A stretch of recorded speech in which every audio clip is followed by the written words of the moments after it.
The journey of चौंगसा का episode 2 and हुआ था चौंगसा और चिनका पे जो 3 सालों में आज पहली बार मिल रहे थे। इनके बीच बातचीत होती है। बातों बातों में चिनका को रियलाइज होता है चौंगसा अब तक ब्रीदिंग टेक्निक ही सीख रही थी। उसे अब तक बाकी मोटर टेक्निक्स नहीं सिखाई गई और ना ही उसके पास कोई मैजिकल वेपन है। चाइनीज संचार ड्रामों में हर किसी के पास एक मैजिकल वेपन होता है।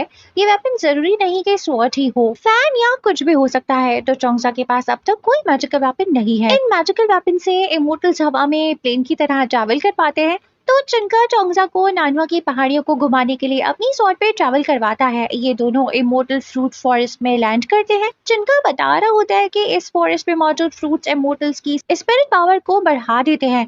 सेजेस इसे सिर्फ गिफ्ट के तौर पर दूसरे लीडर्स को देते हैं, हमारे जैसे डिसेबल्स को इन्हें खाने की परमिशन नहीं।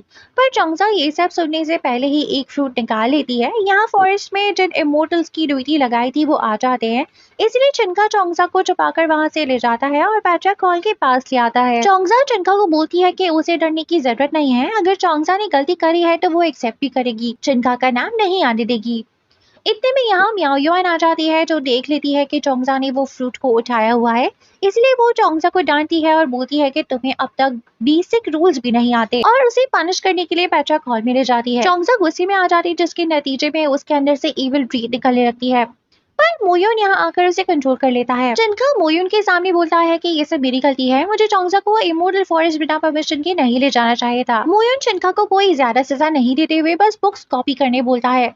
साथ ही मियाओयुआन से भी कहता है कि वो इस बारे में किसी को ना बताएं, स्पेशली काउंसलर को। चिनका और मियाओयुआन के यहाँ से जाने के बाद मोयून एंड चौंगसा की बात होती है। वो चौंगसा को बोलता है कि उसे फ्यूचर में ध्यान रखना होगा कि ऐसी गलती दोबारा ना हो। चौंगसा बोलती है कि आज ऐसा नहीं होता, अगर मुझे बेसिक रूल्स आते होते तो।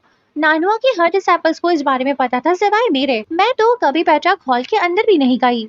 ये सुनकर मोयून चौंगसा को पैट्रिक हॉल के अंदर ले जाता है। जैसा कि लास्ट वीडियो में मैंने बताया था, पैट्रिक हॉल में नानुआ सेक्ट के एंसेस्टर्स की टैबलेट्स पड़ी हुई है, उनका श्राइन है ये। यहाँ पर डीमन किंग नीलून का त्यानमू टोकन भी सील करके रखा हुआ था। ये वही टोकन है जो नीलून ने बाकी डीमंस को समन करने के लिए इस्तेमाल करा था। चौंगसा इस टोकन को देख के अनकंफर्टेबल हो रही थी। वो मोयून से कहती है कि मुझे इसे देखकर डर लग रहा है। मोयून उसे कहता है कि हम नानुआ सेक्ट के लोगों को इसे डरने की जरूरत नहीं है, हमें कुछ भी नहीं होगा।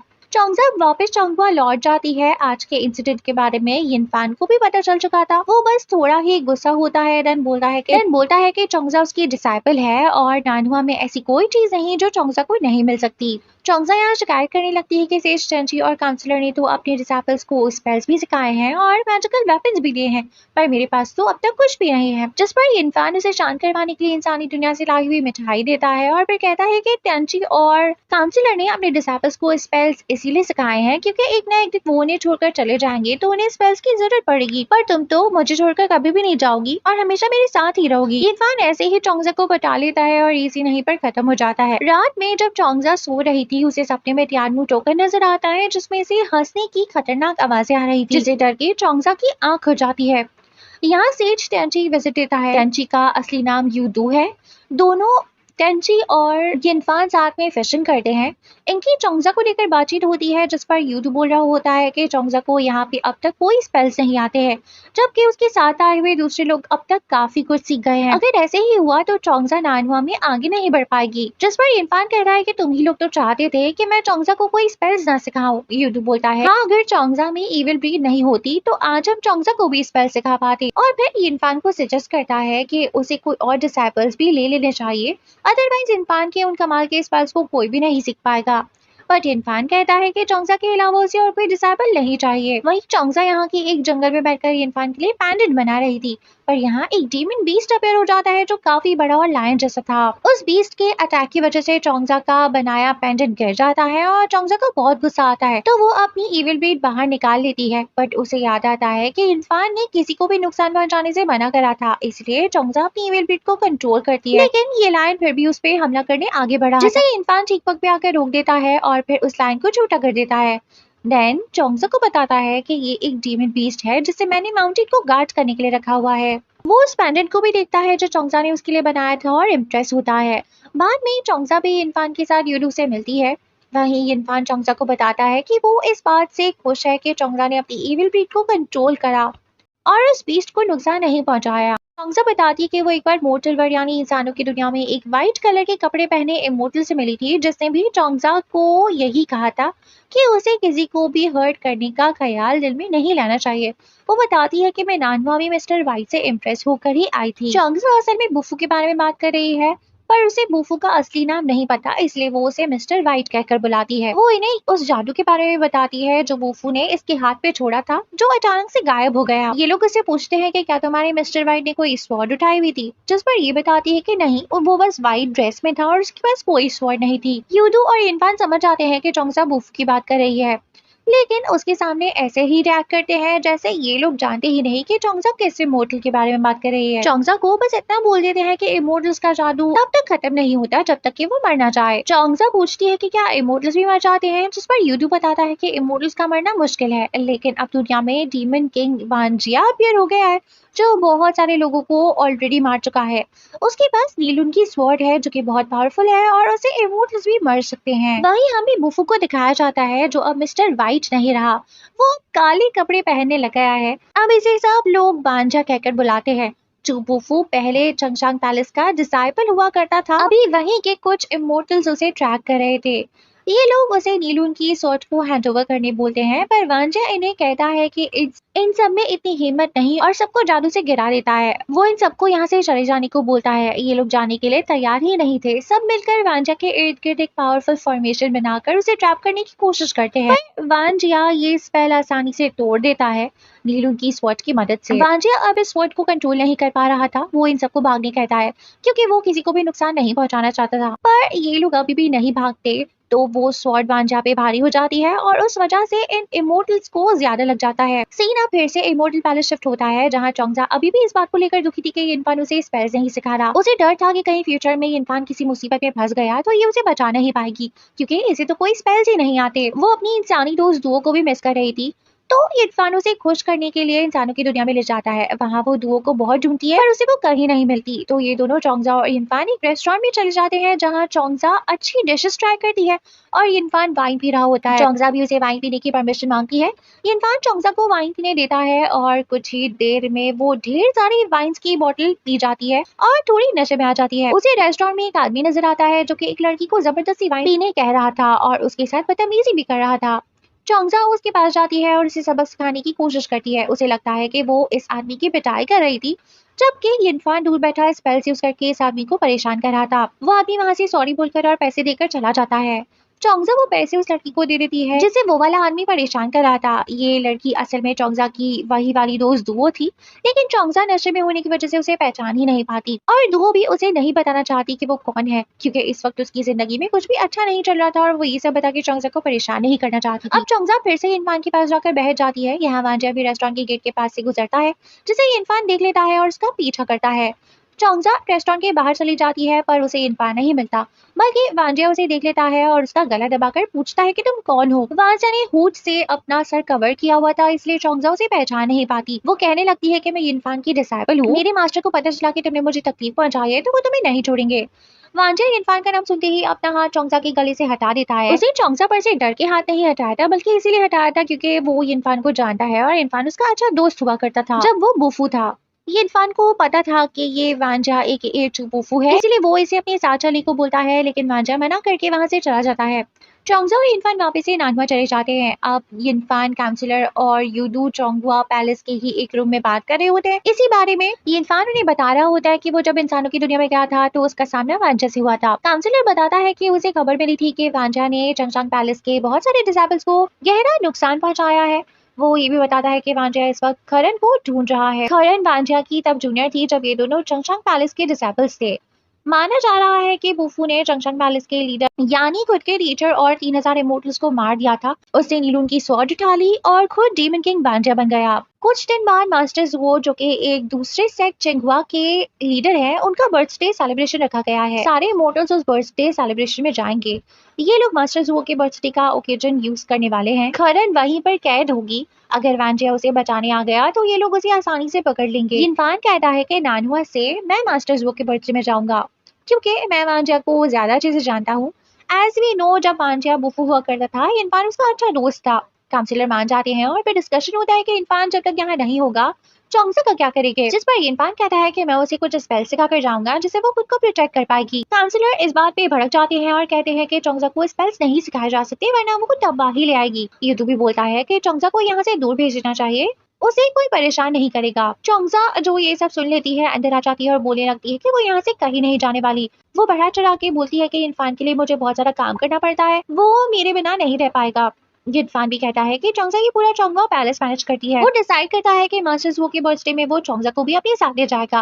ये लोग गिफ्ट के तौर पर मास्टर्स वो के लिए एक पिल लेकर जाएंगे जो कि किसी को भी ठीक करने के लिए एक पावरफुल मेडिसिन है। अगर कोई बहुत ज्यादा जख्मी हो तो ये पिल उसकी जान को बचा सकती है।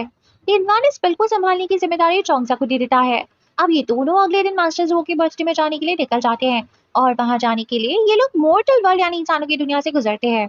वहां पर इन लोगों को वही वाला पैकेट दिखता है जो चोंगसा को पहले परेशान करता था, पर ये अब काफी बदल चुका था एंड थोड़ा बड़ा भी हो गया था। वो चोंगसा को पहले तो पहचानता भी नहीं है क्योंकि वो इसके मुकाबले में अभी भी जवान थी। ये इंसान चोंगसा को बताता है कि मोर्टल वर्ल्ड में टाइम अलग तरह से चलता है। चोंगसा उस बैगर को खाने के लिए स्टीम बन देती है और अपनी दोस्त दुओ के बारे में पूछती है। ये वाला बैगर इन दोनों को रेस्टोरेंट ले जाता है जहाँ दुओ काम करती थी। रेस्टोरेंट वाले चोंगसा को एक रूम में लेकर जाकर बताते हैं कि दुओ ने सुसाइड कर लिया है। उसकी लाश अभी भी इस रूम में ही पड़ी हुई थी। चोंगसा बहुत इमोशनल होती है और दुओ के लिए रोती है। उसे याद आता है कि वो जब पहले यहाँ आई थी तभी उसे दुओ मिली थी, लेकिन शराब के नशे में होने की वजह से वो उसे पहचान नहीं पाई। वो जज्बाती होकर इरफान ने जो पिल उसे संभालने दी थी वो दुओ के मुंह में डाल देती है, लेकिन दुओ फिर भी नहीं उठती, जिस पर इरफान बताता है कि ये दवाई मरी हुई लोगों को जिंदा नहीं कर सकती। इरफान रेस्टोरेंट वालों से दुओ की सुसाइड का पूछता है, जिस पर वो आदमी बताता है कि एक अमीर लड़के ने दुओ को बहुत परेशान कर रहा हुआ था। वो दुओ को अपनी कॉन्क्यूबाइन बनाना चाहता था और उसने धमकी भी दी थी कि अगर वो नहीं मानी तो ये उसे ब्रॉथल में छोड़ाएगा। इसी वजह से दुओ ने सुसाइड कर ली। इतने में यहाँ रेस्टोरेंट के बाहर वो अमीर आदमी आ जाता है और दुओ को साथ चलने के लिए आवाजें दे रहा था। चोंगसा जाकर उसकी धुलाई करती है। असल में वो इरफान कर रहा था मैजिक से। बाद में ये दोनों जाकर दुओ को दफना देते हैं। इन रास्ते में एक माँ और बेटी नजर आते हैं। माँ बेटी को बहुत मार रही थी और जबरदस्ती कहीं ले जा रही थी। ये लोग समझ आते हैं कि ये औरत इस लड़की की सगी माँ नहीं है क्योंकि इनकी उम्र में ज्यादा बड़ा डिफरेंस नहीं था। लड़की का नाम टिंग शू है। वो कहती है कि प्लीज मुझे बचा लो, ये मेरी स्टेप मॉम है और मुझे बेचकर पैसे हासिल करना चाहती है। ये इरफान इस औरत को गोल्ड देकर टिंग को छोड़ देने कहता है। वो औरत गोल्ड लेकर वहां से चली जाती है। अब ये लोग इस लड़की को भी सिल्वर्स देते हैं और जाकर अच्छी जिंदगी गुजारने को बोलते हैं, लेकिन ये लड़की समझ आती है कि ये लोग इमोर्टल्स हैं और कहती है कि मैं भी आप लोगों को फॉलो करना चाहती हूँ, मैं मेड बनने को भी तैयार हूँ। लेकिन इरफान कह रहा है कि तुम्हारे डैड एक डॉक्टर थे, तुम्हें भी जरूर ये काम आता होगा। वो कहता है कि हम तुम्हारे लिए हॉस्पिटल ढूंढेंगे जहाँ तुम काम कर सको। अब ये लोग एक इन में जाकर रहने लगते हैं। वहाँ चोंगसा इरफान से माफी मांगती है कि उसने वो इम्पोर्टेंट मेडिसिन दुओ पे यूज करके वेस्ट कर दी, पर इरफान कहता है कि मैं तुम्हें ब्लेम नहीं करूंगा क्योंकि तुमने किसी की जान बचाने के लिए वो मेडिसिन यूज की। चोंगसा खुश हो जाती है और फिर टिंग के बारे में बात करने लगती है कि क्यों ना इरफान उसे भी डिसाइपल एक्सेप्ट कर ले, बट इरफान कहता है कि वो और डिसाइपल्स नहीं लेने वाला, कल उसके लिए काम करने के लिए जगह ढूंढेंगे। वो नोटिस करता है कि टिंग कोई मामूली नहीं बल्कि बहुत स्मार्ट है। वो कान लगाकर इनकी बातें सुन रही थी। इरफान उसे वार्न करता है कि वो ऐसी हरकतें ना करे, जिस पर वो रोने लग जाती है और कहती है कि इसे कोई एक्सेप्ट नहीं करता। चोंगसा टिंग को बताती है कि पहले मेरी किस्मत भी ऐसी ही थी, पर फिर मुझे इरफान ने एक्सेप्ट कर लिया और अब मैं बदल गई हूँ, तो तुम्हें भी कोई ना कोई जरूर मिल जाएगा। अब ये सब लोग चंगवा पैलेस चले जाते हैं। आज मास्टर जुओ का बर्थडे था। काफी सारे इमोर्टल्स मेहमान और दूसरे क्लान्स के लीडर्स भी आए थे। ये इरफान चोंगसा को मास्टर जुओ और मास्टर निंग से भी मिलाता है।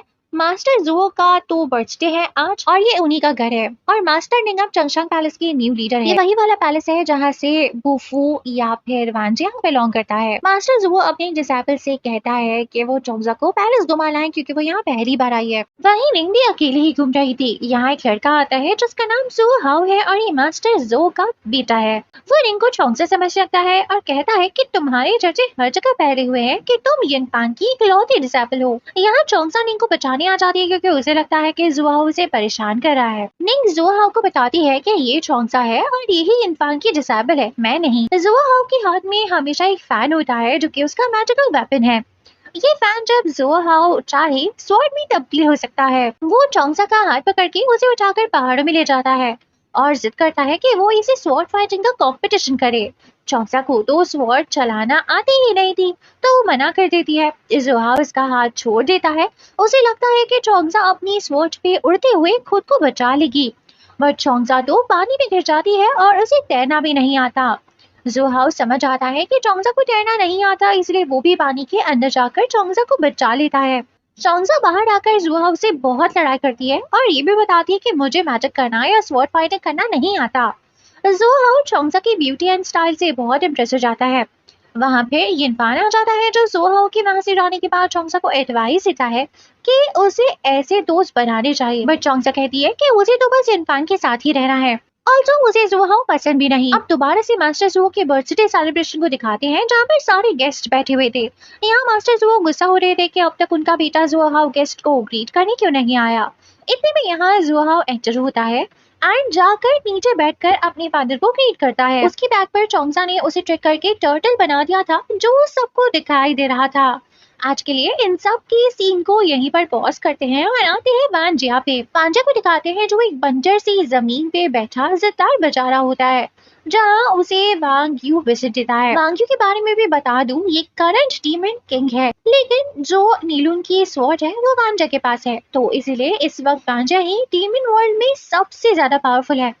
असली डीमन किंग वांग यू से भी ज्यादा, बट वो अकेले ही रहना प्रेफर करता है, एज वो एक बुरा इंसान नहीं है और वो अपनी पूरी जिंदगी सही का साथ देने वाला इमोर्टल रहा है। वांग्यू यहाँ पर उसे अपने साथ डीमन पैलेस चलकर रहने के लिए इनवाइट करता है, जिस पर वांजिया मना कर देता है और ये बोल देता है कि मैं तुम्हारे साथ नहीं चलने वाला, और वैसे भी अगर तुम्हें अपनी टांग नहीं अड़ाई होती तो आज मैं वांजिया नहीं बनता।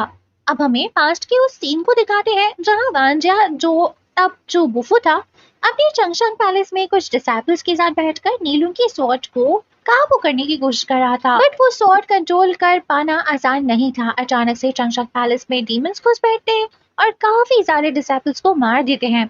वुफू नीलू की स्वॉर्ड अपने साथ लेकर अपने मास्टर के पास जाता है, जो अपनी आखिरी सांसें ले रहे थे। मरने से पहले वो बुफू से कहते हैं कि इसे नीलू की स्वॉर्ड को प्रोटेक्ट करना होगा, उसे डीमंस के हाथ नहीं लगने देना है वरना तबाही आ जाएगी। बुफू स्वॉर्ड को प्रोटेक्ट करता है, खरन को ढूंढने लगता है। सामने से एक मास्क पहना हुआ आदमी खरन को लेता हुआ बुफू के सामने आ जाता है। इस आदमी का नाम त्यान जिशी है। ये डीमन पैलेस का प्रोटेक्टर यानी कि डीमन वर्ल्ड के लोगों के लिए ही काम करता है। त्यान यहाँ बुफू से नीलू की स्वॉर्ड को हैंड ओवर करने बोलता है। बुफू ऑब्वियसली स्वॉर्ड देने से मना कर देता है, जिसके बाद इनके बीच फाइट शुरू हो जाती है।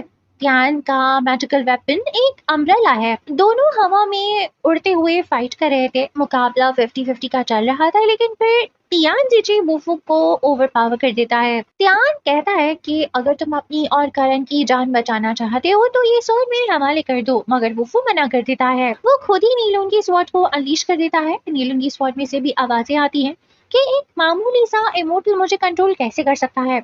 स्वॉर्ड बुफू को बोलती है कि जब तक तुम मुझे उठाओगे मैं तुम्हारी हर विश को पूरा करूंगा। बुफू मान जाता है और उस स्वॉर्ड को एक्सेप्ट कर लेता है, जिसके बाद से उस स्वॉर्ड की पूरी पावर बुफू की बॉडी में चली जाती है और बुफू देखते ही देखते सबसे पावरफुल डीमन वांजा में तब्दील हो जाता है, जिसके बाद से उसका नाम वांजा पड़ गया। खरन नहीं चाहती थी कि बुफू एक डीमन में बदल जाए, इसलिए वो उसे काफी रुकती है, पर बुफू नहीं मानता क्योंकि उसे खरन को बचाना था। वहीं त्यान भी शौक था और यहाँ से भाग जाता है। तो बुफू ऐसे बना था वांजा, और जैसा कि हमने देखा था उसने अपने मास्टर और उन 3000 लोगों को नहीं बल्कि डीमन से मारा है। बैक टू प्रेजेंट वांजिया वांग यू से कहता है कि अगर तुमने उस दिन अपने लोगों को चंगशक पैलेस में नहीं भेजा होता तो आज मुझे वांजा वाली जिंदगी नहीं जीनी पड़ती। वांग यू कहता है कि मैं तुम्हारी मदद करने आया हूँ। वो घुमा फिरा के वांजा को बता देता है कि खरन उसे छिंगुआ पैलेस में मिल जाएगी और आज वहाँ बहुत सारे इमोटल्स जमा हुए हैं ताकि तुम्हें पकड़ सके। वांग यू ये बताते ही यहाँ से गायब हो जाता है। So that's it guys, video को एंड करते हैं। ये एक्सप्लेनेशन पसंद आई हो तो मेरी मोटिवेशन के लिए वीडियो को लाइक शेयर एंड चैनल को सब्सक्राइब कर देना। कमेंट करके जरूर बताना कि ये वीडियो कैसी लगी ताकि हम और भी वीडियोस बना सकें। Good bye.